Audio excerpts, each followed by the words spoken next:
ভারত ও পাকিস্তান দক্ষিণ এশিয়ার পারমাণবিক শক্তিধর দুই প্রতিবেশী রাষ্ট্র।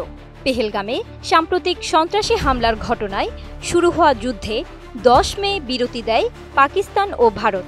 তবে থেমে থাকেনি তাদের মধ্যে বিরোধিতা। যদিও একটি গুরুত্বপূর্ণ পানি বণ্টন চুক্তি এখনও ঝুঁকির মধ্যে রয়েছে। আন্তর্জাতিক সংবাদ মাধ্যম নিউ ইয়র্ক টাইমসের এক প্রতিবেদনে এমন তথ্য উঠে আসে। এবার নতুন উত্তেজনার কেন্দ্রবিন্দু হয়ে উঠেছে সিন্ধু নদীর পানি। এই নদীর পানিকে ঘিরে রয়েছে বহু বছরের পুরনো এক চুক্তি। সেই চুক্তি নিয়েই এবার দ্বন্দ্বে জড়িয়েছে ভারত ও পাকিস্তান। এপ্রিল মাসে ভারতের কাশ্মীরে সন্ত্রাসীদের দ্বারা 26 জন নিহত হওয়ার পর উত্তেজনা বৃদ্ধির ফলে 4 দিনের মাথায় সংঘর্ষ আরও তীব্র হয়। ভারত সরকার বলেছিল যে তারা 1960 সালের সিন্ধু পানি চুক্তির কার্যক্রম স্থগিত রাখবে।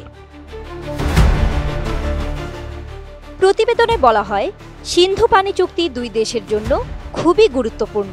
এর উপর নির্ভর করে কোটি কোটি মানুষের জীবন জীবিকা। ভারত পাকিস্তানের বিরুদ্ধে সন্ত্রাসে সমর্থন দেওয়ার অভিযোগে চুক্তি বাতিলের হুমকি দিলেও পাকিস্তান তা অস্বীকার করে। ভারতের পদক্ষেপকে পাকিস্তান যুদ্ধের ঘোষণা বলে মন্তব্য করেছে। বিশ্লেষকরা বলছেন, ভারতের এই সিদ্ধান্ত শুধুমাত্র সন্ত্রাস মোকাবেলার জন্য নয়, বরং দেশটির বহুদিনের ক্ষোভ। চুক্তিটি পাকিস্তানের পক্ষে পক্ষপাতপূর্ণ এবং এর ফলে ভারতের পানি চাহিদা ও জলবায়ু পরিবর্তনের চ্যালেঞ্জ মোকাবেলায় বাধা সৃষ্টি করছে। ভারত আশা করছে, চুক্তি নিয়ে পুনরায় আলোচনা হলে দেশের বিশাল জনসংখ্যার জন্য পানি ব্যবহারে সুবিধা অর্জন করা যাবে।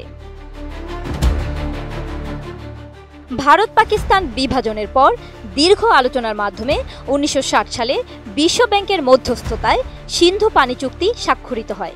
চুক্তি অনুযায়ী পাকিস্তান সিন্ধু নদীর পশ্চিমাঞ্চলের 3টি শাখা ইন্দাস, ঝেলাম, চেনাব পুরোপুরি ব্যবহার করতে পারে, আর ভারত পূর্বের 3টি শাখা রবি, বিয়াস, সুতলজ ব্যবহার করে। ভারতের পশ্চিমাঞ্চলে নদীগুলোতে সীমিত পরিমাণ পানি ব্যবহার, সেচ ও বিদ্যুৎ উৎপাদনের অনুমতি থাকলেও পাকিস্তান তা নিয়েও বহুবার আপত্তি জানিয়েছে। যদিও সামরিক সংঘাত এখনো বন্ধ, তারপরও পানি নিয়ে উত্তেজনার এই নতুন অধ্যায় দুই দেশের সম্পর্ককে আরও জটিল করে তুলছে।